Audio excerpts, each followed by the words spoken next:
오늘의 말씀 누가복음 21장 20절에서 28절 말씀입니다. 너희가 예루살렘이 군대들에게 에워싸이는 것을 보거든 그 멸망이 가까운 줄을 알라. 그때 유대에 있는 자들은 산으로 도망갈 것이며 성내에 있는 자들은 나갈 것이며 초원에 있는 자들은 그리로 들어가지 말지어다. 이날들은 기록된 모든 것을 이루는 징벌의 날이니라. 그날에는 아이벤 자들과 젖먹이는 자들에게 화가 있으리니 이는 땅에 큰 환난과 이 백성에게 진노가 있겠음이로다. 그들이 칼날에 죽임을 당하며 모든 이방에 사로잡혀 가겠고 예루살렘은 이방인의 때가 차기까지 이방인들에게 밟히리라.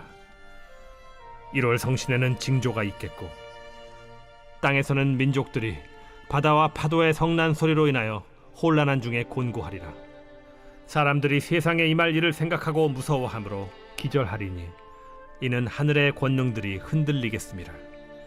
그때 사람들이 인자가 구름을 타고 능력과 큰 영광으로 오는 것을 보리라. 이런 일이 되기를 시작하거든 일어나 머리를 들라. 너희 속량이 가까워왔느니라. 예수님은 예루살렘 성전의 파괴를 예언하시는데 그 일이 일어날 때를 믿는 제자들의 질문에 전쟁이나 민족 분쟁, 그리고 지진과 기근, 전염병, 또 천체가 흔들릴 것 등에 대한 종말의 때에 나타날 징조들에 대해 말씀하십니다. 그리고 그 후에 박해가 일어날 때에 가져야 할 바른 자세에 대해서 말씀하시며 그날에 있을 일들에 대해 구체적으로 말씀해 주십니다. 22절 이 날들은 기록된 모든 것을 이루는 징벌의 날이니라. 멸망이 가증한 것이 거룩한 곳에 선 것을 보거든 이라고 예언된 이 다니엘서의 본문이 오늘 누가복음 본문에서는 예루살렘이 군대들에게 에워싸이는 것을 보거든 이라고 구체적으로 말씀하십니다. 당시 전쟁이 나고 예루살렘이 포위를 당하면서 로마 군인들에 의해 살해당한 예루살렘과 유대인들은 110만 명이었습니다. 또한 로마에서 펼쳐진 승리의 행진에 끌려간 포로들은 9만 7천 명이었습니다. 로마 군대가 예루살렘을 포위했을 때 네로 황제가 죽는 사건이 일어났는데 이때 마치 전쟁이 멈춘 것 같은 시기가 있었습니다. 예수님은 장차 일어날 그 일이 일어나게 된 때에 머뭇거리지 말고 나라를 위해 싸우지도 말고 도망가야 할지 말아야 할지 고민하지 말고 예루살렘을 떠나라고 말씀하십니다. 그리고는 그 일에 대해서 설명하시는데 그 날들이 바로 징벌의 날이라는 것입니다.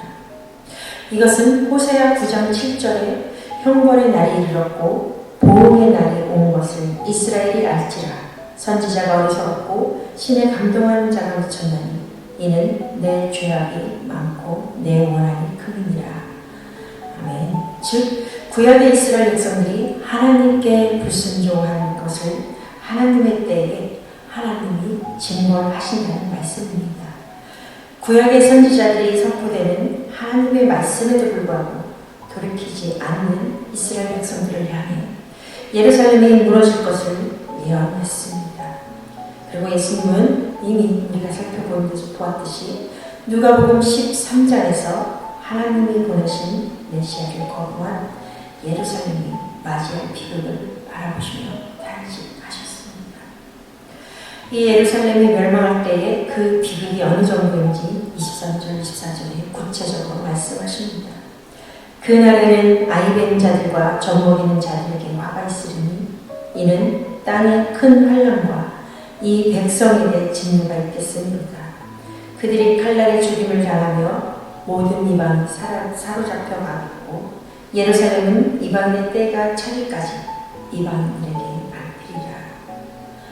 임산부와 젖먹이 아이를 돌봐하는 어머니들은 아이의 울음소리 때문에 도망가는 그 때에 로마 군사들에게 잡히기가 쉬울 것이고 또한 갓난아이를 안고 도피하는 어려움을 겪을 수밖에 없는 것이죠.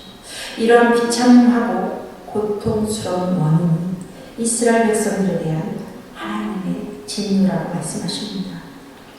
이는 또한 이스라엘 백성들이 메시아가 오셔서 하나님 나라를 가까이 왔고 회개하라고 외쳤음에도 불구하고 메시아가 오시는 것에 대한 불신과 배척함으로 말미암아 이들이 심판을 받은 것은 장차 모든 세상에 믿지 않는 자들에 대한 하나님의 심판이 예수님이 다시 오시는 그날에 있을 것을 분명하게 보여주시는 말씀입니다.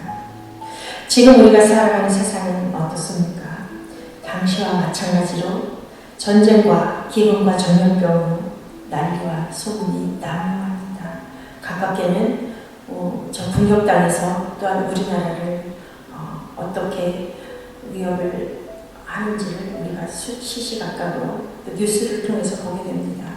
또한 조금 더 멀리는 우크라이나와 러시아 또는 중국에서 계속해서 전쟁이 일어나고 또 처처의 기사 내용과 여러 가지 그런 전염병으로 인해서 우리가 그런 많은 소문들을 접하게 됩니다. 이로 인해 우리는 마음이 두렵고 불안하게 하루하루를 살아가고 있습니다. 언제 전쟁이 우리나라에 터질지 그렇게 되면 어떻게 하나? 우리 아이들과 곧 태어날 아이들은 어떻게 하나? 염려하며 살아가고 있을 것입니다. 세상이 혼란스럽고 어지러운 때에 주님은 불안이 엄습하는 현실을 살아가는 우리가 무엇을 하기를 원하실까요? 이러한 세상에서 우리가 해야 할 것은 단 한 가지일 것입니다.